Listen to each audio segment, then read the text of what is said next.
소선 공연예술 융합 비평 강의 김소라 작가입니다. 안녕하세요. 오창현 박사입니다. 여러분들 만나서 반갑고요. 오늘 이 시간을 기대합니다. 사랑합니다. 안녕하세요. 동네 아줌마 주인입니다. 만나게 돼서 반갑습니다. 자, 오늘 여러분들과 함께할 작품은 레디메이드 인생이라는 작품입니다. 어떻게 최만식 작가의 소설 레디메이드 인생을 오늘 함께 할 건데요. 주인 선생님 한번 읽어보셨어요? 이게 원래 고등학교 그 문학 시간에 배우기도 하고 시험도 많이 나오잖아요. 그래서 어릴 때 읽어보고 또 이제 살다 보면 또 다시 이렇게 접할 기회가 있어서 또 읽어봤는데 느낌이 좀 다르더라고요. 네. 고등학교 때 읽고 지금 얼마나 시간이 흘러서 읽었는지는 여러분들이 한번 가늠을 해보시면 좋을 것 같고요. 레디메이드라는 뜻이 아시죠? 레디메이드 뜻. 기성품. 네, 이미 만들어진이라는 뭐 이런 뜻이 있고요. 그 뒤샹이라는 미술가가 처음 그 레디메이드라는 단어를 미술 작품을 통해서 그렇게 고안해낸 단어를 가지고 이 최만식 작가의 소설 가운데 이제 나오게 됐습니다. 소설을 살펴보기 전에 한번 작가 탐구의 시간을 잠깐 가져보면요. 이 최만식 작가 참 짠하기도 하고 좀 뭔가 안쓰럽기도 하고 그런 작가인데요. 최만식 작가에 대해서 어떻게 생각하세요? 일단 군산, 전라북도 군산 사람입니다. 네. 힘들게 살았구나. 그렇지만 그 사람은 친일을 했기 때문에 이 안타까운 것과 이 작품은 참 괜찮은데 그 뒤에 행적 때문에 이 논란이 좀 많이 되고 있잖아요. 최근에도. 일단 그 친일을 통해서 많은 문학가들이 굉장히 반사 이익을 얻었고 부를 쌓거나 자신의 입지를 더 공고히 뭐 확고하게 이렇게 쌓았는데 이 최만식 작가는 사실 반사 이익이 별로 없었어요. 나중에 그 민족의 죄인이라는 작품을 보면은 거기에서 자기 행적을 굉장히 공개적으로 반성을 하고 거기에서 죄책감을 이렇게 표현을 하거든요. 이런 작가가 없었습니다. 그래서 아까 서두에 말씀드린 대로 좀 짠한 그런 느낌이 드는 작가입니다. 제가 언뜻 그 작품을 봤을 때 정말 너무 힘들면 너무 어려우면 그렇게 변절할 수도 있겠다 이런 또 그런 마음이 좀 들기도 하던데요. 이게 네, 그렇다고 우리가 진실 행적에 대해서 뭔가 그거를 면죄부를 옹호하는 건 아닌데 네. 정말 안타깝기도 하고 하지만은 또 자식을 두고 있는 상황에서 그 자식을 위해서라도 그렇게 한 건 아닌가 뭐 이런 마음도 들고 해서 굉장히 참 씁쓸함이 있더라고요. 그 되도 않는 인본주의, 그 딱 정말 인본주의를 갖고 이렇게 하는 게 아니라 자기는 하고 싶은 거 다 하고 자기가 원하는 건 동네에 있는 인테리들처럼 이렇게 잘 꾸려 있고 잘 대접받는 그런 위치에 있고 싶어 하면서도 그렇다고 자기의 생계를 위해서 정말 노동일에 뛰어들지도 못하면서도 그렇지만 이 어중간한 것이 어중간한 친일을 만들어내지 않았을까 뭐 그런 생각도 들더라고요. 뭐 함부로 이렇게 뭐 재단해서는 안 되는데 얍삽한 기회주의자 뭐 이런 건가요? 뭐 기회주의자라기보다는 명분과 그 의의를 따르는 그거보다 그 명예욕이 너무 앞서지 않았을까. 이 소설 안에서 보면 그 인텔리, 룸펜이라고 하죠. 우리가 배운 사람이 죄다라고 하는 그게 일자리를 찾아서 계속 헤매다가 나중에는 자기 아들을 인쇄공에 그냥 취직을 시켜버린 맨 마지막 너무 장면이 안타까웠어요. 네, 저는 그 장면이 되게 인상적이기도 하고 뭔가 되게 씁쓸하기도 하고 인문학을 전공을 했고 저도 인문학 여기는 이제 공대 출신이시죠? 물리학을 전공을 하셨는데 융합 강의를 그래서 초대를 했습니다. 제가 인문학 전공했나요? 인문 쪽에 계시잖아요. 전 상담인데요. 이제 박사님이 되셨는데 네네. 여기 안에서도 이제 굉장히 고학력자가 취직할 곳이 없어서 막 취직 자리도 막 알아보고 이곳저곳 가지만 자기 생계를 책임질 수 없는 되게 비애의 상황이 이제 다가오게 되고요. 이 상황을 가지고 저희가 2017년도에 창작 소리극 레디메이드 인생이라는 작품을 무대에 올렸습니다. 그때 대박 났죠. 호불호가 참 갈렸던 공연입니다. 레디메이드 인생의 작품을 오늘은 그 원작을 잠시 이제 내려놓고요. 2017년도에 했던 그 뮤직 소리극 레디메이드 인생을 여러분들과 함께 같이 나눌 건데요. 융합 강의잖아요. 그래서 교류 분석적으로 저희가 한번 샅샅이 한번 분석을 해보도록 기대가 하겠습니다. 됩니다. 네. 일단 첫 번째 장면이 유학을 간 고봉탁이라는 인물이 나옵니다. 이 유학을 간 고봉탁이 거기에서 박사학위를 받아요. 인텔리죠. 고봉탁이가 박사학위를 받아왔는데 이미 이제 아버지는 돌아가시고 누나 그 고순덕이라는 이 누나가 아버지의 모든 재산을 차지하고 참 나빠요. 네. 네. 돌아온 동생을 이제 쫓아내는 장면으로 시작합니다. 여러분들 한번 같이 한번 보시면 좋겠습니다.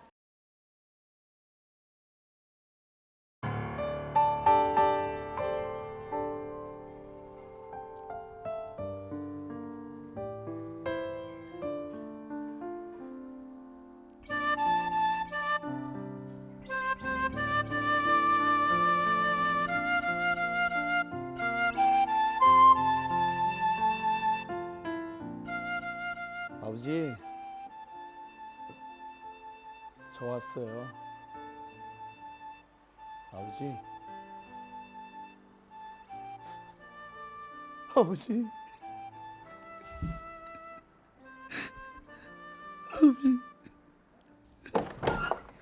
뭐든 답시고 인자 기어와. 그렇게 계속 울어봤자 아무 소용없은 게 그만 쳐 울고. 아휴, 아버지가 모든 재산을 기부하겠다고 유언을 남기셨다. 뭐 어디다 썼는지는 알 것 없고 좋은 일에 쓰셨음께.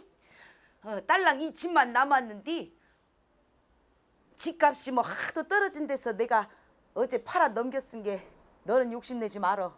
네, 누님. 근데 너 갈 곳은 있냐?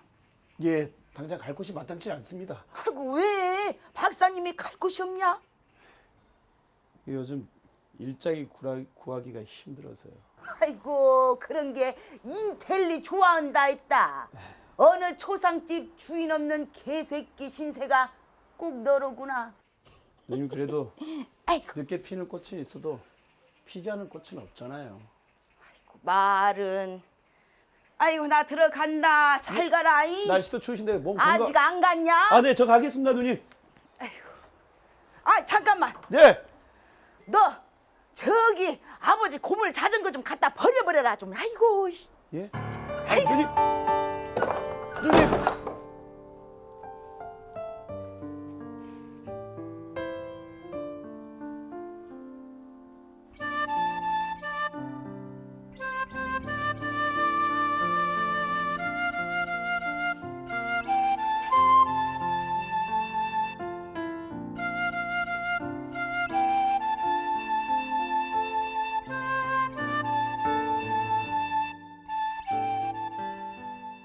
마음이 참 아프고 그리고 또 재밌기도 하고 굉장히 집중력이 잘 이렇게 가는 것 같은데요.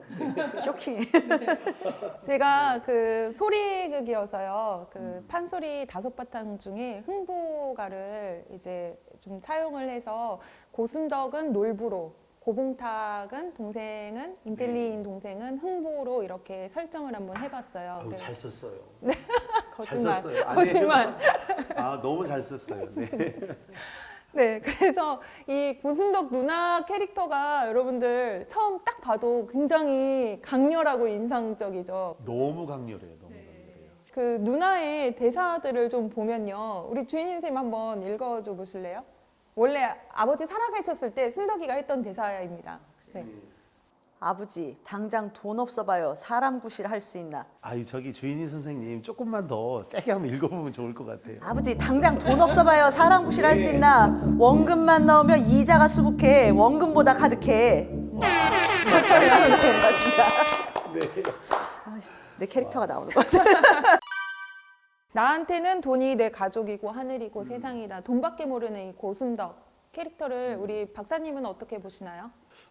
캐릭터도 캐릭터인데 돈이 굉장히 여기 중심으로 자리를 잡혀 있는 모습을 보고 강박증적인 부분이 굉장히 좀 많이 나타난 것을 저희가 좀 확인할 수 있는 그런 대목이었던 것 같습니다. 의외로 이제 제가 궁금했던 것이 우리 작가님이 돈에 대한 부분을 우리 순덕 그 인물을 이렇게 많이 부여를 해놨는데 이제 이 부분이 조금 더 세게 이 인물을 살리려고 해서 그렇게 이렇게 좀 설정해 놓은 건지 그게 좀 궁금해요. 흥부가에 보면 사실 놀부가 굉장히 욕심이 많고 네네. 물질 세계에 대해서 집착이 많은 인물로 나오잖아요. 그래서 거기에 좀 빗대서 돈 타령도 그래서 고순덕이 부르게 되는 장면이 나오고요. 우리가 지금 자본주의 세상을 살고 있지 않습니까? 이 돈의 위력은 엄청난 거를 사실 느끼고 있잖아요. 그래서 저도 제 체험적인 거가 이 작품에 좀 녹아 있기도 해요. 지인 중에 이런 저기 뭐 어렵지 않게 살펴볼 수 있는 그런 형태의 모습 아닌가 그렇게 생각합니다. 나는 없어가지고 아니 어떻게 돈을 벌었을까 저희가 그런 돈이 생각도 들어. 필요하긴 한데 돈에 굉장히 집착하는 순덕의 그런 모습을 보게 되면 이건 좀 심하다. 이거는 이제 교류 분석적으로 이제 한번 보게 되면 자아가 오염됐고 편제되었다. 너무 많이 거기에 치우쳐 있고 몰입이 돼 있다. 이제 이렇게 저희가 생각을 해보시면 좋을 것 같아요. 그래서 인간에게는 자아가 세 가지가 있거든요. 부모 자아가 있고 그리고 성인 자아가 있고 어린이 자아가 있어요. 제가 보니까는 우리 작가님은 어린이 자아가 아주 정말 잘 형성되어 있는 것 같고 우리 주인이 선생님은 따뜻한 엄마 자아 같은 MP가 많이 형성되어 있는 것 같아서 분위기 좋습니다. 이건. 네. 순덕 같은 경우에는 부모 자아가 특별히 이제 시피 자아가 상당히 많이 활성화되어 있어서 그게 너무 넘쳐나다 보니까는요 돈에 대한 강박증적 현상이 지금 나타나는 걸 저희가 볼 수가 있습니다. 강박증. 예를 들어 막 굉장히 막 손을 여러 번 씻는다는 과도하게 손을 씻는다거나 아니면 현관문 잠근 걸 수시로 확인한다거나 아니면 가스불 이런 것들을 굉장히 아주 정말 수시로 점검하고 확인한다거나 이런 부분이 이제 강박증적 현상인데 확실한 건 이 순덕의 이 돈에 관련된 그 모습들을 보게 되면 강박증적인 현상이 너무 심하다. 이제 그게 바로 부모 자아가 너무 편제되어져서 오염되어져서 이런 현상이 나타나는 것을 저희가 살펴볼 수가 있습니다. 지금 고순덕이 교류 분석적으로 봤을 때 CP가 굉장히 활성화되어 있다. 맞아요. 거기만 발달이 되어 있다. 네. 그리고 아까 말씀하신 A자, 어른자, 그리고 어린이자는 죽어 있다. 이렇게 거의 한마디로 말하면 심각한 오염이다 이렇게 볼 수가 있을 것 같아요. 정확하게 말하면 크리티컬 페어런츠에서 CP라고 하는 그 아빠 같은 성향의 자아가 너무 세게 올라오다 보니까 가지고 있는 그 어린이 자아가 상대적으로 활성화되지 못하고 죽어 있다 이렇게 생각하면 딱 맞을 것 같아요. 순덕이 혹시 그 장녀고 아빠 밑에서 그 동생을 공부시키기 위해서 많은 희생을 하면서 그렇게 된 게 아닐까 그런 생각도 들었어요. 두 가지를 생각해 볼 수 있는데요. 하나는 이 순덕의 아버지가 그 동생을 굉장히 좀 이렇게 편애하는 사랑을 해서 순덕이 거기에 대한 열등감이나 아니면 사랑에 대한 결핍의 현상으로 나타난 그런 부분이 아닐까 이렇게 한번 좀 생각을 해봤는데 그 부분은 우리 작가님의 어떤 좀 생각을 좀 듣고 싶은 내용이고요. 두 번째는 우리가 알지 못하는 큰 사건을 경험해서 그게 뭔지는 모르지만 그 사건으로 인한 어떤 정신분열증적 그런 부분으로 CP가 너무 강하게 활성화되지 않았나 뭐 그렇게 한번 좀 생각을 해볼 수가 있을 것 같아요. 저도 이제 지나고 나서 이 작품을 보니까 이 작품 안에서 어머니 얘기는 거의 안 나와요. 제가 추측을 해보건데 이 순덕의 어머니가 돈이 없어서 되게 고통스럽게 돌아가신 거를 순덕이가 보지 않았나. 그럴 수도 있겠네요. 네. 네네. 이렇게 될 수밖에 없는 성격이 뭐 이런 캐릭터가 아버지 대신 가장의 역할을 네, 했다거나. 네. 뭐 그럴 수도 있겠죠. 네. 뭔가 굉장한 압박감이 이 친구를 눌렀거나 이런 어린 시절의 그 영향이 어머니의 부재 영향이 굉장히 크지 않았나 생각합니다. 우리가 사실 그런 상실을 다룰 때 교류 분석에서도 어린 시절을 굉장히 중요하게 생각을 하죠, 박사님. 너무 중요하죠. 어린 시절 정말 어떤 부모에게 양육을 받았느냐가 그 아이의 인생의 시나리오가 형성되는 결정적인 상황이거든요.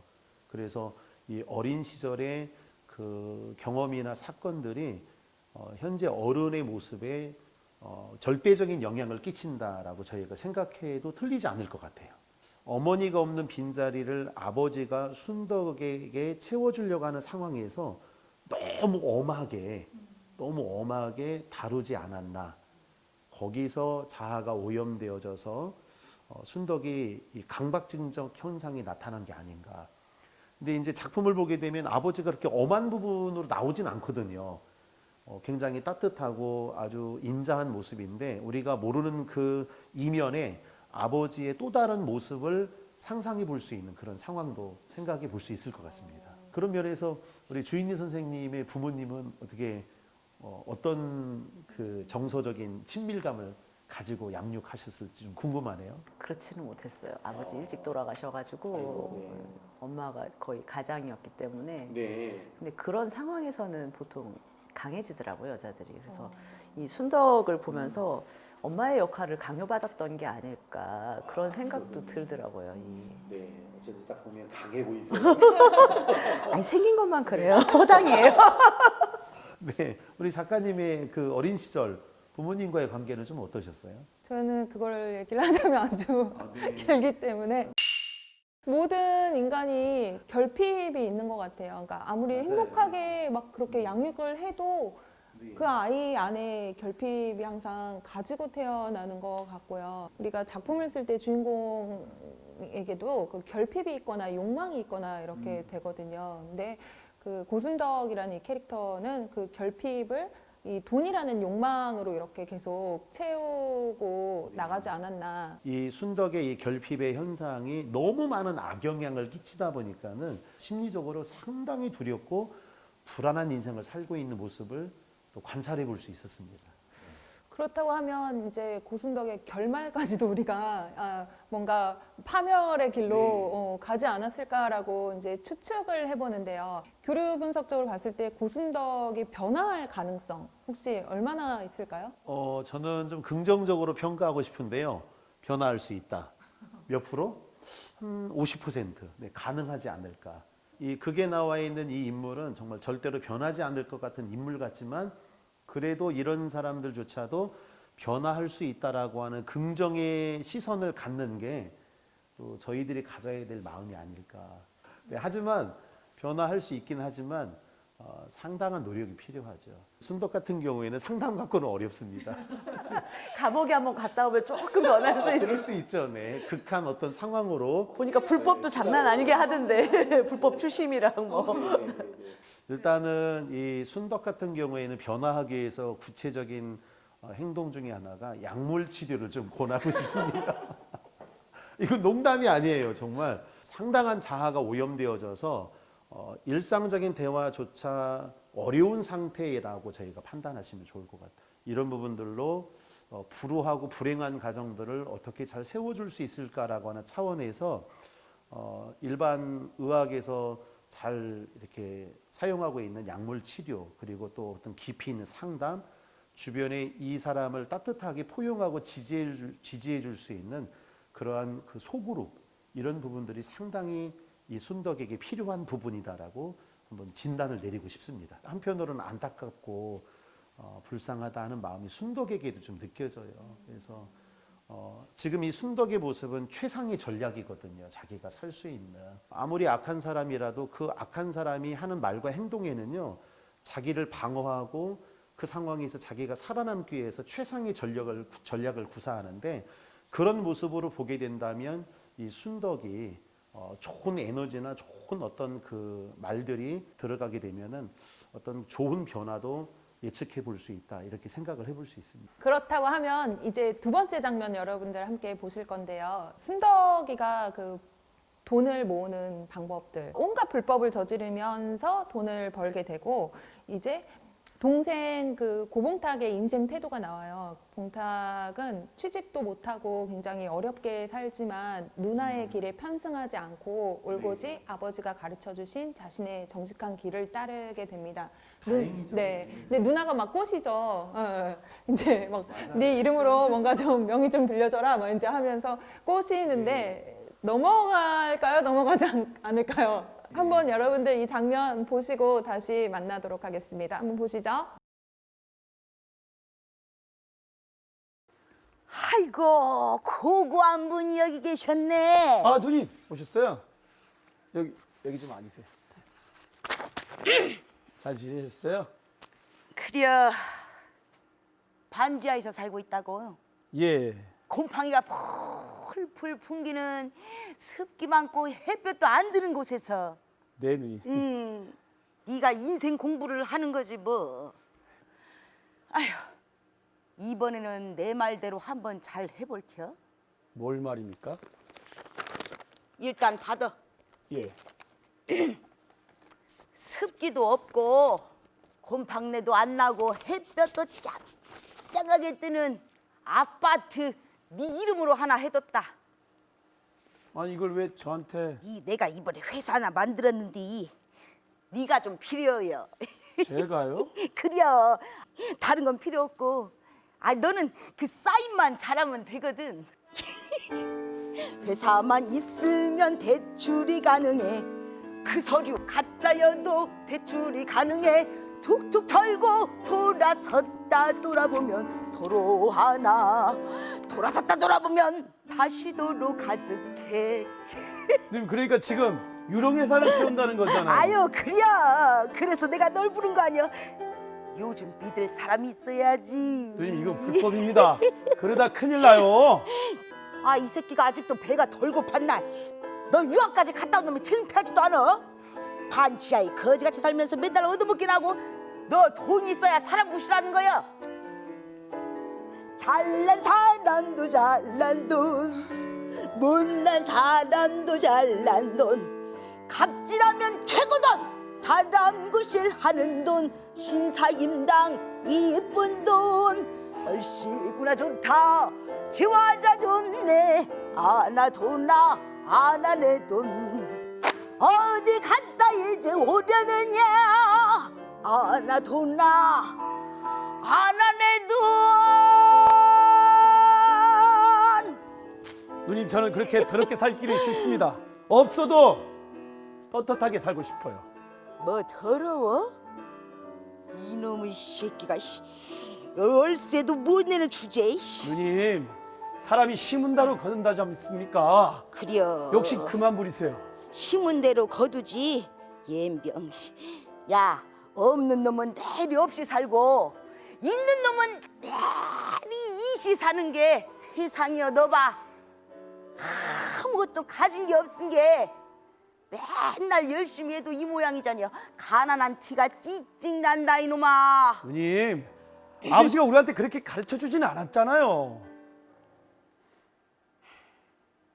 그려. 아버지는 너한테만 자전거 타는 법을 가르쳐 주셨지.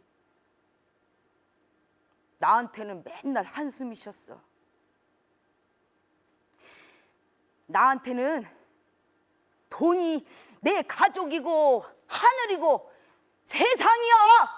누님 언제까지 그러실 거예요? 아니 도대체 언제까지 내려가야 그만두실 거예요? 네 꼬라지나 보고 누굴 걱정이여. 초상집 주인 없는 개새끼 신세마냥 떠놀다가 왜 갑자기 나타나서 지랄이야. 너 누님 혹시 내 돈이 탐나서 이렇게 생떼를 쓰는 거냐? 무슨 말씀이세요? 누님 아버지 재산 누님이 빼돌린 거 알았어도 저 가만히 있었습니다. 뭐? 뭔 소리여? 누가 뭘 빼돌려? 아버지가 기부한 재단 그 바로 주인이 누님 아닙니까? 아이고 이놈이 소설을 쓰고 자빠졌네. 아이고 네가 더러운 맛을 안 봐서 지금 정신이 없지. 소라야! 김소라! 이 몽둥이 가져와서 이놈 좀 잡아야겠다. 오늘 한 놈 시콜 놈이 있다.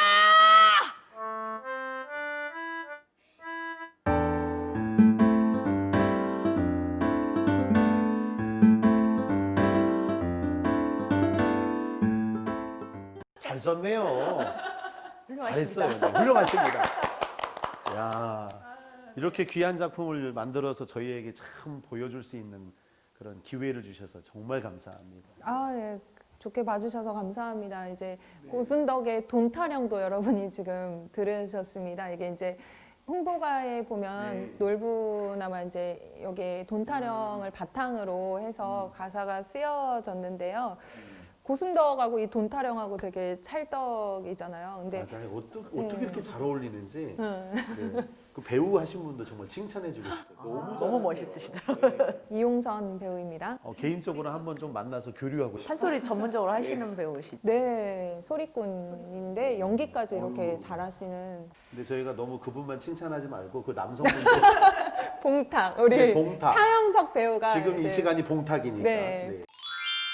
네, 봉탁은 참 올곧은 자신의 이제 인생길을 가겠다. 나는 불법에 편승하지 않겠다라고 하는데 요즘 되게 불법적으로 뭐 탈세를 하거나 굉장히 이런 막 부를 쌓으려면 정직하게 일해서 우리나라에서 돈 벌기가 굉장히 힘들잖아요. 맞아요. 네. 박사 학위까지 이제 봉탁이가 받아서 오고 작품 안에서는 사실 교수를 하려고 막 그 학과장도 찾아가고 자기 학교도 네. 찾아가는데 굉장히 무한하게 거절을 당해요. 이 무한하게 네. 거절을 당하는 거는 레디메이드 그 인생 소설에서도 이 피가 그렇게 되게 무한하게 거절을 당하잖아요. 그 부분을 제가 쭉 보면은 아 정말 많이 배웠지만은 거기에 현실이 따라주지 않는 그러한 봉탁의 삶이 정말 애잔하고 그리고 얼마나 안타까웠을까. 더군다나 혼자면은 상관이 없는데 저 밑에서 아들까지 올라와서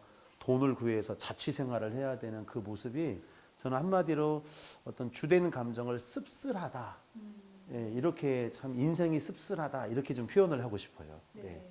그렇다고 하면 이제 그 봉탁의 성격 뭐 이제 네. 캐릭터는 교류 분석적으로 한번 살펴보면 어디에 속하는 일단 다행스러운 건 우리 누님 순덕하고는 조금 다른 방향의 그 성품이잖아요. 그래서 야 어떻게 한 부모에게서 이렇게 다른 사람들이 나올 수 있을까?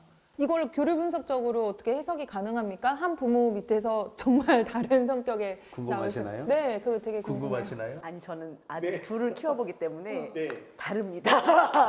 똑같은 배에서 나왔는데 성격이 정반대더라고요. 이게 근데 문제는 거기에 대한 제 태도가 저랑 합이 맞는 애도 있지만 합이 안 맞는 부분이 있을 수 있어가지고 그게 힘들게 작용하기도 하더라고요. 우리 주인희 선생님이 너무 중요한 얘기를 하셨어요. 양육자나 그리고 부모님이 선한 태도를 가지고 있다 할지라도 자녀는 의외의 인물이 될 수도 있어요.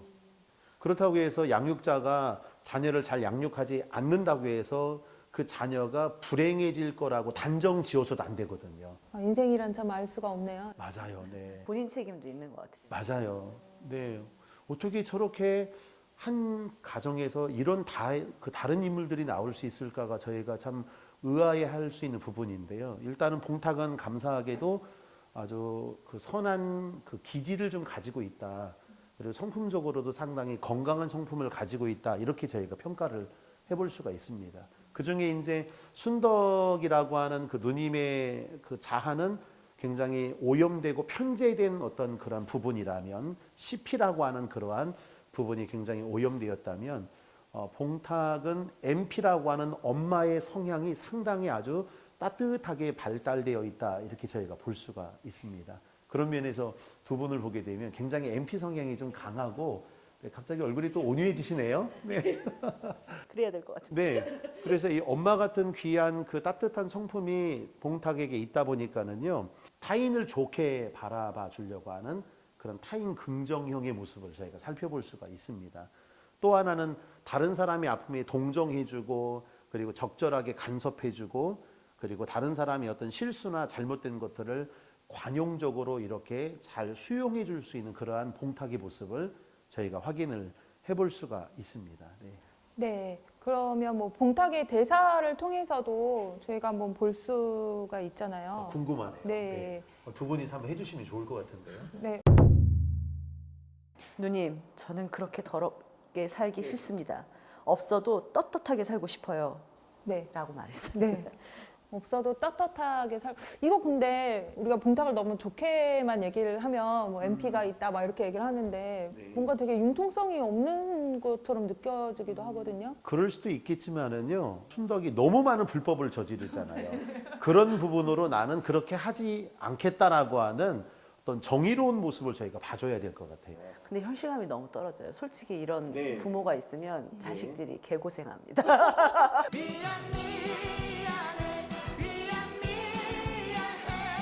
근데 마치 그 어떤 한 가정의 부모님이 너무 많이 사회적으로 문제가 되거나 뭐 예를 들어서 술 중독이나 약물 중독에 빠지게 되면 자녀가 난 절대로 저렇게 안 산다라고 하는 융통성 없는 부분으로 대립적인 관계를 갖지만 그게 오히려 그 자녀에게는 좋은 모습이 될 수 있거든요. 그런 차원에서 봉탁을 저희가 긍정적으로 봐줄 수 있는 시선이 좀 필요하다. 이렇게 지금 진단을 내리고 싶습니다. 금방 말씀하신 대로 알코올 중독인 아버지 밑에서 네. 자녀 2명이 한 명은 난 절대로 아버지처럼 살지 않을 거야 라고 하면서 술을 입에도 안 대는 자녀가 있고 그렇죠. 그대로 또 닮아가서 맞아요. 네. 대물림되는 알코올 중독이 네, 있잖아요. 맞습니다. 네, 교류 분석에서 이 창시자 에릭 버는 네. 이 부분에 대해서 어떻게 다루고 있는 건가요? 일단은 1차적으로 이제 부모의 영향이 공통적으로 미치기 때문에 거기에 있어서 어떻게 반응하느냐는 또 본인들이 책임일 수가 있거든요. 부모의 영향과 본인의 결단이 융합되어져서 말 그대로 지금 이게 융합이잖아요. 이게 이제 융합되어져서 어떠한 에너지로 나갈 것이냐, 긍정의 에너지로 나갈 것이냐, 부정의 에너지로 나갈 것이냐. 만약 긍정의 에너지로 나가게 된다면은 이제 I'm OK라고 하는 긍정의 인생으로 이제 시나리오가 이제 펼쳐지게 되겠죠. 봉탁이 이렇게 계속 아버지가 가르쳐 주신 대로 이제 그 정도의 길을 걷고 정직하게 쭉 살아가는데 현실이 그렇게 만만치가 않죠. 봉탁이 지금까지는 선택을 그래도 잘 해왔어요. 그런데 이제 진짜 뭐 뒤에 보면 이제 중요한 선택의 기로에 이 주인공이 서게 됩니다. 그래도 이제 봉탁이 어려운 상황 가운데에서 정말 진짜 힘든 상황이잖아요. 제가 박사학위를 받아보니까 박사학위를 받았는데 갈 데가 없으면 자괴감에 빠져요. 보통 이게 마음이 힘든 게 아니에요. 요새 강의 많이 하시잖아요. 뭐 그러긴 하죠. 네. 네. 하지만은 봉탁 입장에서는 좋은 실력을 갖추고 있음에도 불구하고 자기를 알아주지도 않고 어떤 자리를 쉽게 구할 수 있는 것도 아니고 이런 부분들로 얼마나 많이 속상할까. 더군다나 누나는 성공적인 그러한 그 반열에 오른 삶의 그 환경을 갖추고 있잖아요. 엄청나게 돈이 많잖아요. 그럼에도 불구하고 이 누나가 자기를 남 대하듯 하고 그리고 이렇게 함께 어려운 부분을 알아주고 도와주는 부분도 거의 없는 거잖아요. 그럼에도 불구하고 봉탁이 A자가 어른자가 딱 중심을 잡고 있다 보니까는요. 그 정의로움, 긍정적으로 평가를 해줘야 될 저희가 닮아야 될 모습이 아닐까. 이렇게 저희가 한번 생각해 보면 좋을 것 같습니다. 교류 분석에서는 이 A자가 굉장히 중요하죠, 너무 박사님. 중요하죠. 네. 공교롭게도 이 자리를 보게 되면 이게 하나의 사람의 자아라고 볼 수가 있거든요. 중심이 A자예요. 네, A자 같은 얼굴 아닌가요? 네. 그리고 저쪽이 P자아, 부모자아, 제가 있는 쪽이 어린이 자아라고 해서 예, C자. 그래서 성인자, 부모자, 어린이자가 적절하게 균형을 이루어야 되는데 이런 면으로 봉탁은요. 이 가운데에 있는 어른자, 성인자가 비교적 건강하다. 그러다 보니까는요. 누나와는 조금 다른 인생이고 앞으로 인생을 기대해 볼 수 있다. 이렇게 저희가 생각을 하면 좋을 것 같아요. 네, 이 A자가 봉탁을 중심을 딱 잡아주는 역할을 합니다. 예. 그래서 이 작품 안에서 보면 자전거 타는 장면이 이제 나오면서 중심을 잃으면 안 된다라고 아버지가 얘기를 해주시는데 그거 보고 오. 감동받았어요. 야. 천재시다. 근데 그 당시에 이 글을 썼을 때 A자 이런 것들 전혀 모르고 썼을 텐데. 아 그러네요. A자 네. 중심과 자전거 중심. 깜짝 놀랐어요, 저는요. 자전거를 빗대어서 중심을 잡아야 된다가 교류 분석으로 어른자, A자가 중심을 잡아줘야 인생에 균형이 있습니다. 어제까지는 근데 대본 정말 별로라고 하셨잖아요. 제가 근데 이거 다시 한번 확인하고 나서 정말 이 통찰력, 안목이 탁월하시다. 감사합니다. 예. 근데 이 A자가 이 봉탁이 이렇게 활성화되어져서 균형을 잡을 수 있었던 이유가 뭘까 한번 좀 묻고 싶어요. 그래도 이제 네. 막내기 때문에 좀 사랑을 더 받지 않았을까.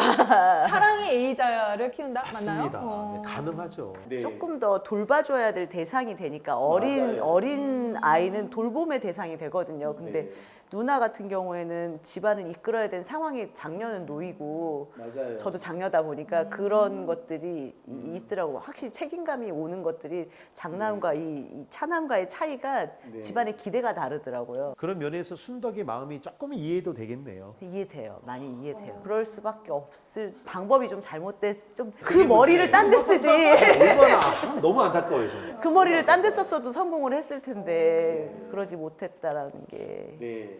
그러니까 그 사랑의 A자를 형성하는데 상당히 중요한 부분이다. 네, 전적으로 동의합니다. 건강한 인생을 살려면은 반드시 A자가 균형감 있게 편제되거나 오염되거나 그런 부분 없이 잘 세워져야 되거든요. 그러하려면은 일단은 봉탁의 그 주된 시간들을 저희가 살펴보게 되면은 나름대로 열심히 공부했어요. 그러니까 공부하게 되면은 우리 청소년들 같은 경우에는 아우 정말 싫어 진절머리를 막 치는 그런 성향이 있는데 내가 좋아하는 그런 부분들로 열심히 탐구하고 공부하고 하는 부분이 건강한 A자를 갖게 하는데 상당히 중요한 역할을 해요. 공부가 또 이 그럼요. 친구의 A자를 책이 이렇게 또 사람을 만들거든요. 그렇죠. 네. 네. 여러분들 지금 함께하고 계십니다. 그러니까 이렇게 저희가 이런 부분으로 대화하고 하는 부분이 공부의 일환이잖아요. 얼마나 중요한 시간이에요. 그리고 또 이걸 봐주는 우리 그 유튜브 시청자라고 해야 되나요? 그분들이 이걸 보면서 또 공감하고 고개를 끄덕이며 공부해 나갈 거 아니에요? 이 시간이 A자를 활성화시키는 시간입니다. 놓치지 마시고 끝까지 구독해 주십시오. 좋아요, 구독 눌러주세요. 이렇게 해서 A자가 사랑과 그리고 탐구하는 부분, 지적인 호기심, 뭔가를 내가 좋은 걸 배워 나가려고 하는 노력 이런 부분들이 인생에 있어서 상당히 중요한 역할을 한다. 지렛대 역할을 한다. 이렇게 말씀을 드리고 싶습니다. 덧붙이자면 우리가 자꾸 A자 하는데 어른자가 활성화될 때 나타나는 게 뭔가 책임감, 뭐 합리적인 네. 선택, 그럼요. 네. 네.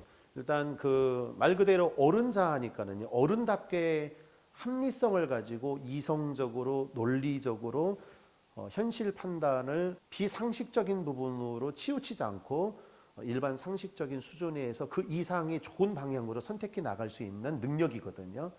하지만 이 A자도 너무 많이 편제가 되어져서 활성화가 너무 지나치게 되어지다 보면은요. 저희가 또 주의할 일들이 있습니다. 뭘까요? 어떤 부분일까요? 글쎄요, 궁금해지는데요. 인간미가 없을 것 같아요. 바로 그거예요. A자가 너무 활성화되어지다 보면은요. 자기가 먼저 다른 사람에게 따뜻하게 나아가는 손길이 부족해집니다. 계산적 일입니다. 자기에게 손해가 되게 되면 바로 경계를 해버립니다. 그래서 A자가 중요하긴 하지만은요. 저희가 더불어 사는 세상이잖아요. 그래서 함께 공동체성을 가지고 살아가야 될 그런 사회적 인간들이기 때문에 이 부분이 균형감 있게 잘 키워나가는 그런 부분들로 저희가 의식화하는 부분이 필요합니다. 네. A자를 중심으로 다른 그 자아들도 네. 같이 이렇게 좋은 부분으로 활성화가 될 때 그런 네. 균형이 굉장히 중요하겠네요. 맞아요. 네. 주인희 선생님 혹시 에토스라고 들어보셨어요? 에토스? 그때 강의 때 들었는데 에토스, 네. 파토스 그거 맞아요. 네. 네. 말하기는 어려울 수 있어요. 하지만 에토스는 윤리적인 부분이고 사회 책임적인 부분이거든요. 언제 활성화되어지냐? A자와 부모자, 다시 말하면 어른스러운 생각과 부모다운 건강한 부분이 형성되어질 때에 사회적 책임을 갖게 되거든요. 우리 작가님 파토스라고 들어보셨나요? 열정. 이야, 네, 맞습니다. 열정. 이 열정도 A자와 어린이의 그런 좋은 부분들이 융합되어졌을 때에 거기서 나오는 열정이 있습니다. 제가 그 강의 듣고 네. 삶의 태도를 바꿨어요. 저의 시자가 부족한 것들 때문에 시도하지 않았던 것들이 있었거든요. 한번 시도를 해보자, 질러보자 그런 것들도 하게 되더라고요. 네, 맞아. 너무 감사하네요. 우리 주변에 상당히 우울하고 그리고 잘 웃지도 못하고 웃지도 않고 인생을 비관적으로 자기 비하를 하면서 살아가는 사람 많잖아요. 작가님 그런 성향은 아니시죠? 절대 아니죠. 저는. 네. 근데 안타까운 주변의 상황들을 보게 되면 그 대부분이 삶의 열정이 부족한 부분들이 많거든요. 그래서 A자와 그리고 또 어린이자가 잘 이렇게 배양되어져서 올라가게 되면은 거기서 나오는 즐거움이 상당히 크거든요. 그런 부분들로 봉탁을 생각해 보게 되면 A자 자체가 아주 균형감 있게 맞춰져 있는 부분을 저희가 높은 점수로 줄 수 있는 인물이다. 이렇게 말씀을 드리고 싶습니다. C자가 부족한 거 아닐까요, 봉탁이? 그럴 수도 있죠. 네, 맞습니다. 자기가 당연히 받아야 될 몫을 안 받았잖아요. 그래서 더 봉탁은 박사학위까지 받았지만은요, 경제적으로 쪼들리는 상황이고, 그리고 자기를 인정해주는 부분도 환경적으로 많이 없잖아요. 그러면 저희 같아도 시자가 활성화되기 어려워요. 만약에 그런 주변에 사람들이 있다면 우리가 해줄 일이 있는데 뭐냐면은요, 지지해줘야 돼요. 격려해주고. 그러면 시자가 활성화되어져서 여기서 시자는 어린이의 아주 귀한 좋은 순수성을 말합니다. 이 부분이 활성화되어져서 거기서 용기를 가지고 재도전하고 그러면서 자기의 역량을 더 잘 펼칠 수 있는 기회를 갖게 되거든요. 네. 그런 면으로 저희가 좀 주변 사람들을 잘 다독이고 그렇게 함께 어려운 부분들을 공감해주는 부분이 필요하다.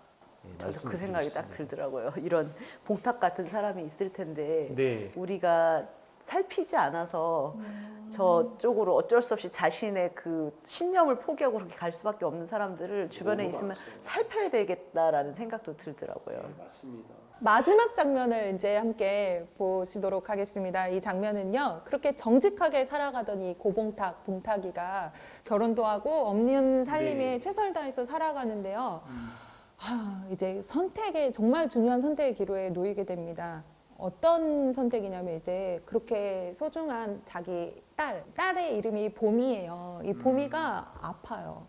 아픈데 자기가 해줄 수 있는 게 없어요. 그리고 정말 안타깝죠. 네, 돈이 필요한 상황이 옵니다. 이 장면에서 굉장히 이 또 다른 돈 타령의 또 소리가 나오기도 하는데요. 이 장면을 이제 한번 마지막으로 같이 한번 보시도록 보고 하겠습니다. 싶어요. 봐야 합니다. 네, 알겠습니다. 네.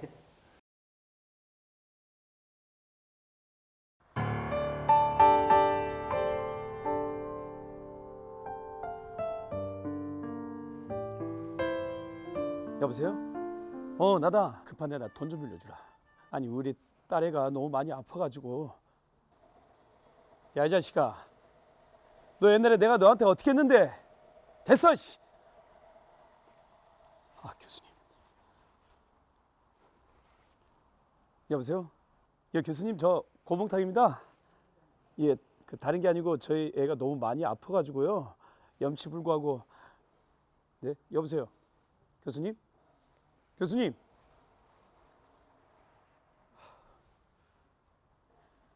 아, 누님. 누님. 누님.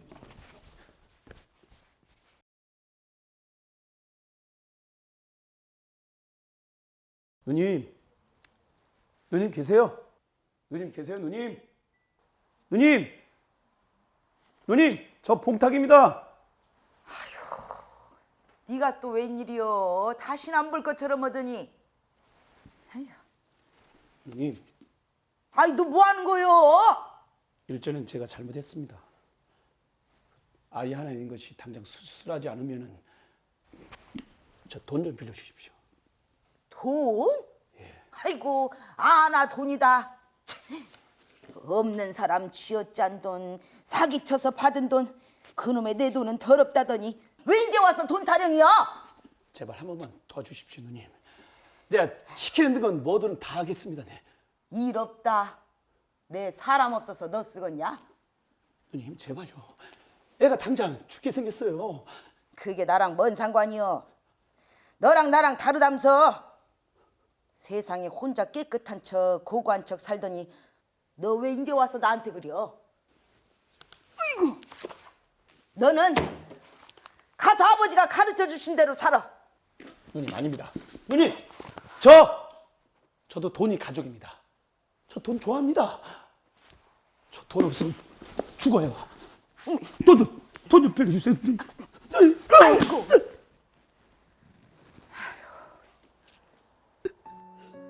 그 그려. 내가 진즉에 그랬지. 너는 초상집에 주인 없는 개새끼 신세라고. 누님, 저 죽으라면 죽고 개처럼 지지라면 지질 테니까 제발 한 번만 도와주십시오. 한 번만 도와주세요, 누님. 뭐든 할 수 있다고. 예, 뭐든 할 수 있어요. 너 그럼 가서 여기에 적힌 돈 다 받아오니라. 안 주면 나머지 다리 한쪽도 딱 부러뜨리고, 그래도 안 주면 그놈의 새끼들 다리가정 다 분질러서라도 여기에 적힌 돈 다 받아오니라. 그러면 네 딸 봄이 살려주마.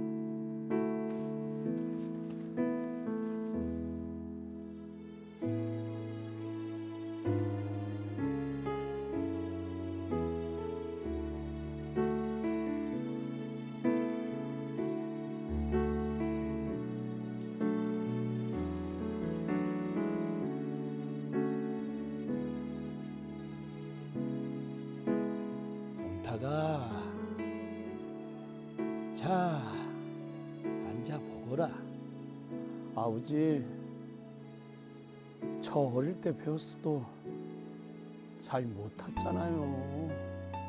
네가 중심을 잘 못 잡아서 그려. 겁내지 말고 다시 한번 타보자. 이? 싫어요. 넘어지면 아프단 말이에요. 중심만 잘 잡으면 돼야. 그래야 가고 싶은 길을 계속 갈 수 있어. 한쪽으로 치우치는 순간 앞으로는 더 이상 갈 수 없거든. 아가, 한번 타봐야. 아버지, 절대 놓으면 안 돼요. 그래, 옳지. 그렇게 중심 잃지 말고. 아버지, 계속 그렇게 꼭 잡아주세요. 잘 타네. 그렇게 멈추지 말고 계속 가거라. 아버지.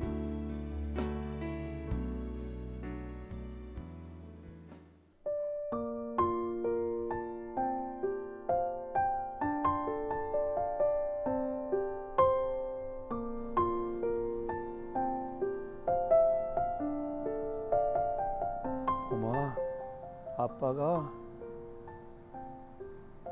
자전거는 못 가르쳐 줄 것 같다.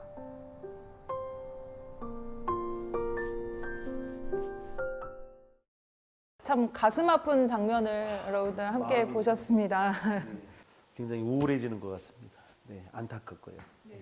어떻게 보셨어요? 아, 나 그 마지막에 그 자전거 딸한테 이제 아빠는 너한테 자전거를 가르쳐 줄 수 없겠다 그 말을 하는데 너무 마음이 아프더라고요.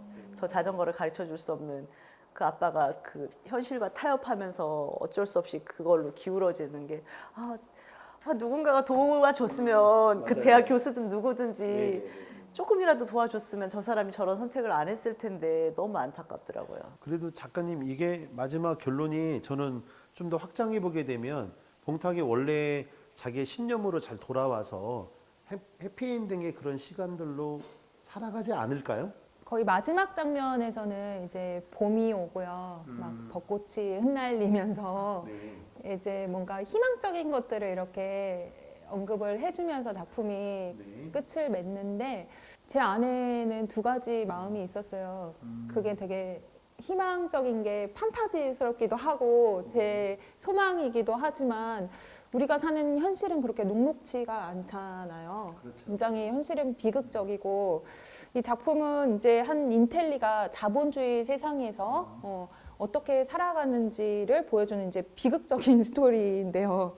그 아버지가 봉탁에게 중심을 잃지 말고 앞으로 가라 자전거를 가르쳐주고 봉탁은 또 딸에게 가르쳐 줄 수 없다라고 얘기는 하지만 나중엔 또 가르쳐 줬을 것 같아요. 아버지. 저도 그렇게 생각해요. 네. 네. 결말상 느낌이 순간적으로는 가르쳐 주지 못하지만 이후에 가르쳐 줬겠구나라고 하는 이상한 확신이 들더라고요. 암담한 작품은 아닐 것 같다. 이 다음 세대, 이 보미에게는 아버지가 굉장히 건강한 그런 그 인성과 그런 지성을 분명히 함양시켜 줄 수 있는 가이드 역할을 해줬겠구나 이런 생각이 좀 들었어요. 저는 막 상상이 끝으로 가가지고 그 불법을 가담해서 같이 감옥에 간다던가 막 그런 생각도 들더라고요. 최근에 뭔 일 있었어요? 아 그런 건 아니고 요새 그냥 계속 뉴스에서 뭐들이 나오기니까. 네, 미리 땡겨 염려하는 거죠. 네, 저랑 개인적으로 상담. 고봉탁이 그 장부를 지금 던져주는 장면 나오잖아요. 네. 그 장부를 가지고 되게 믿었던 사람들의 뒤통수를 계속 때리는 막 치는 그런 장면들이 나와요. 그래서 서서히 그 무너지는 장면들이 나오면서 한 인간이 굉장히 선한 길로 그리고 자기가 배운 지식을 정직하게 잘 풀어서 그렇게 살고 싶어 했으나 예, 현실의 그런 아픔으로 인해서 이 사람이 굉장히 흔들리고 결국에는 이제 무너지는 그런 모습들을 보지만 그래도 딸이 다시 살아남으로써 그러니까 그 보미가 희망인 거거든요. 그러니까 이름도 희망적이지 않나요? 네, 그래서 봄이라고 제가 느낌이 좋았습니다. 네, 상당히 자전거와도 매칭이 잘 되는 이름 같아서. 요즘 되게 부동산 시장이 엄청난 광폭의 행보를 보여주고 있으면서 갈아타야 되는지 말아야 되는지 막 뭔가 되게 돈에 대해서 마음이 굉장히 쓸쓸해지기도 하고요. 이런 거에 편승을 해서 빨리 좀 이렇게 벌어야 되지 않나라는 그런 고민도 가지고 있고 이렇게 정직하게 그냥 살면서 인생이 어떻게 될까라는 걱정도 되고 그래도 그럼에도 불구하고 저희는 정직성, 어떤 삶의 균형을 놓치면 안 되겠죠. 왜냐하면 모래성 같은 인생을 살 수는 없잖아요. 우리가 욕심을 내면 그거는 네. 내가 욕심을 내긴 하지만 누군가의 것을 빼앗는 것이 그렇죠. 되거든요. 맞아요. 제가 그 광풍을 올라타서 거기서 내가 돈을 벌지만 누군가의 재개발이 돼서 주변에 살던 사람들이 변두리로 쫓겨나는 모습들을 제 눈으로 그걸 보는 것만 해도 가슴이 아프더라고요. 친구들도 밀려나가고 살던 사람들, 그러니까 누군가에게는 돈이 되겠지만 누군가의 것을 빼앗는 것과 마찬가지인 이런 것들은 안 좋다고 생각을 해요. 번대로 먹고 살자. 그치? 정직하게 번대로 먹고 살자. 굶지만 않으면 된다. 네, 지금 영상을 보셔서 아시겠지만 봉탁이 순간 변절자가 되는 듯한 모습의 그 이유가 뭐냐면은 어린이자의 A씨가 있어요. 순종적 자아라고 하는데요. 순종적 어린이 자아라고 하는데 이 부분이 오염되게 되면은요. 참을성 있고 굉장히 아주 정직하고 순종적이고 하는 부분이 반항적으로 바꿔져요. 저는 교류 분석을 그때 공부하지도 않았는데 왜 이렇게 잘 맞아 떨어지는 거죠? 그 천재적인 어떤 그 부분인 것 천재세요. 같아요. 네. 그래서 이제 반항적으로 이렇게 돌변하는 상황이 되게 되면은요, 그동안 쌓아놓은 모든 신념과 가치가 다 무너져 버립니다. 전혀 다른 인물로 이제 부각되어져서 보는 이로 하여금 저 사람이 왜 저렇게 변했을까라고 하는 안타까움을 갖게끔 이제 하는 그런 인물로 이제 설정이 되거든요. 그래서 그런 부분들로 봉탁이 이 A 씨 순종적 어린이사가 무너질 만한 상황이 결정적으로 저는 딸 아이가 아닌가. 보미의 그 육체적인 질병과 아픔이 아버지의 그 고상한 신념을 무너지게 하는 역할이 아니었는가. 누구도 돌을 못 던지죠. 그 상황이 되면. 내가 그 상황에 처하지 않았을 뿐이지. 예. 그런 부분이 저희가 조금 이렇게 안타까운 마음으로 봐주면서 오히려 저희에게 이렇게 될 수도 있겠구나라고 하는 교훈적인 모습으로 약간은 좀 저희가 수용하면 좋을 것 같아요. 작가님이 좀 숙연해지는 것 같아요. 그때 당시 공연을 보셨던 분들이 굉장히 이런 부분에 많이 공감을 해주셨고요. 뭐 저는 사실 이 작품 안에서 제일 마음에 많이 갔던 장면이 그 봉탁이가 누나의 치맛자락을 붙들고 누님 저도 돈 좋아합니다. 아유, 네. 그러면서 실제 그렇지 않잖아요. 네, 근데 네. 막 돈 막 하면서 그 돈 타령을 불렀을 때 실제 공연에서 제가 그 장면에서 저는 제일 울컥했어요. 맞습니다. 그래서 부모님의 모습이 오버랩 되기도 하고 맞아요. 저 때문에 예, 네. 뭐 자식들 때문에 그렇게 예. 밖에서 막 자존심을 이렇게 막 굽히면서 막 아부를 하고 막 남편한테 미안해지. 남편한테 미안해져. 네. 뭐 이 시간 남편님에게 한마디 하시죠 그러면. 사랑해 여보. 이런 봉탁의 A자 그리고 A씨 순종적 어린이 자아가 균형감 있게 갈 수도 있을 것 같은데 예상치 못한 보미의 일로 딸의 일로 순간 와르르 무너져서 전혀 다른 성향의 인물로 전혀 다른 인생으로 살아갈 수 있다라고 하는 부분이 저희가 좀 더 이렇게 이 부분을 잘 살펴보고 저희 또한 그런 상황이 될 수 있다라고 하는 어떤 그런 부분으로 잘 생각을 하시면은 오히려 그런 부분을 만나게 되었을 때에 좀 더 나은 인생으로 선택할 수 있는 그런 부분으로 저희가 사용할 수 있을 것 같습니다. 이게 되게 머리로는 아는데 네. 우리가 이게 되게 행동을 변화시키거나 네. 실제 이거를 적용하는 거는 굉장히 어렵잖아요. 맞아요. 봉타기도 이제 이런 일들을 겪고 나서 그냥 사실 자포자기가 됐을 것 같아요. 맞습니다. 자기가 말한 것대로 살지도 못했고 뭔가가 다 무너진 상태에서 네.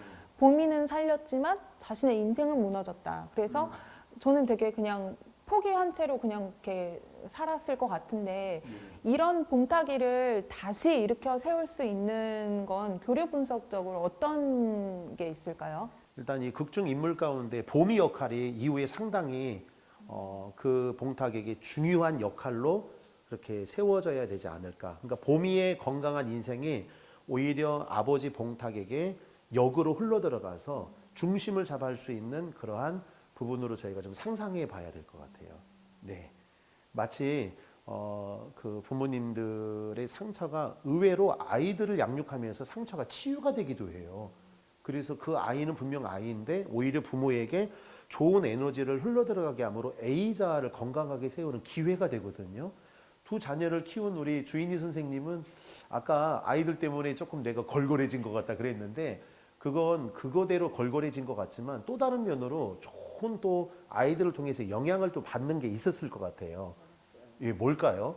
태어나서 나를 저렇게 전적으로 사랑하는 사람은 처음 봤어요. 무조건적으로 전적으로 저를 사랑해 주잖아요. 솔직히 전 늙어가거든요. 애들은 이게 점점 자라가는데 점점 늙어가서 놀리기도 하지만 나이 많은 아줌마를 이렇게 예쁘게 바라보고 이렇게 사랑하는 존재는 아들들밖에 없구나. 세상에. 그래서 고마움이 느껴질 때가 있어요. 가끔. 지금 한 얘기가 보미가 바로 이 역할을 아버지 봉탁에게 역으로 해줄 수 있다는 거죠. 그랬을 때 무너졌던 그의 어떤 그 자아나 그의 인생이 다시 한번 세워질 수 있는 계기가 되지 않을까. 그래서 중심을 잡는 인생으로 다시 세워지지 않을까. 이렇게 저는 긍정적으로 평가하고 싶습니다. 이 작품이 희망적으로 끝나서 네. 참 다행인 것 같습니다. 네, 뭐 해석하기 나름 아닌가요? 사람이 뭐 한 번 넘어졌다고 그걸로 끝나면 안 되죠. 다시 맞습니다. 이렇게 일어나고 잘못을 하면 돌이키고 맞아요. 그래야죠. 네, 세상은. 맞아요. 오늘 정말 잘못했죠. 그럼요. 고맙습니다. 유튜브 시청자 여러분 일어나세요. 무너졌습니까? 염려하지 마세요. 일어날 수 있습니다. 우리 인생은 긍정적으로 바꿀 수 있는 그런 에너지를 갖고 있기 때문에 해석하기 나름인 것 같아요. 새로운 것들을 또 시작해 볼 수 있는 용기가 생기기도 하고 맞습니다. 네, 다시 뭔가 희망적인 게 있기도 한데요. 지금 우리가 코로나19로 굉장히 많은 어려움과 무너질 만한 상황을 다들 겪고 계실 텐데요. 맞아요. 이 작품을 통해서 그리고 오늘 강의를 통해서 여러분들이 뭔가 다시 꿈을 꾸시고 희망적으로 일어설 수 있는 그런 계기가 되었으면 좋겠습니다. 네. 네, 박사님 오늘 그 강의 쭉 하시면서 어떤 생각을 하셨어요? 저한테 한번 질문을 해주셨으면 좋겠어요. 가장 마음에 드는 대사가 무엇냐고 한 번만 질문해 주세요. 가장 마음에 드는 대사가 무엇이에요? 제가 제일 마음에 들었던 대사가 바로 봉탁이 이런 말을 봄이에게 합니다. 봄아, 중심을 잃으면 앞으로 나갈 수가 없어. 너무 정말 마음이 짠했어요. 어제까지는 안 그랬잖아요. 아니에요. 정말 이 부분은 저희가 잘 새겨들어야 될 부분이에요. 정말 중심을 잘 잡으셔야 돼요. 중심을 잡지 않으면 무너져요.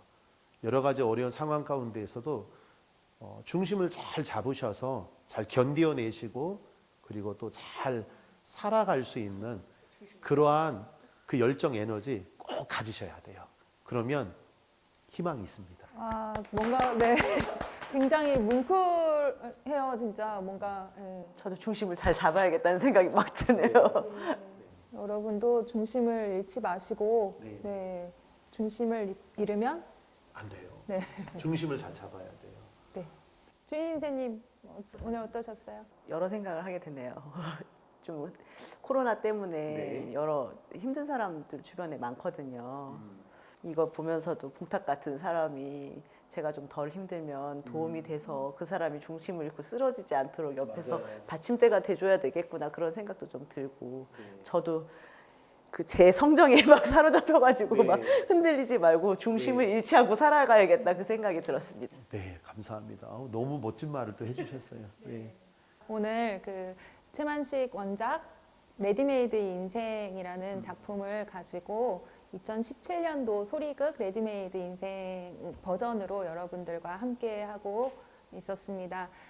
많은 그런 교류 분석적인 그런 강의도 있었고 자전적인 이야기들도 해주시면서 오늘 굉장히 즐거운 시간을 보낸 것 같은데요.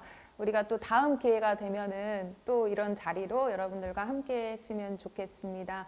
여러분들 중심을 잃지 마시고 앞으로 향해서 희망적인 앞날을 꿈꾸시면서 나가셨으면 좋겠습니다. 그럼 여기까지 저희는 인사드리고 마무리 해볼까요? 네, 네. 감사합니다. 사랑합니다. 사랑합니다. 좋아요, 구독 눌러주세요. 감사합니다. 네, 좋아요, 구독. 힘내세요. 안녕.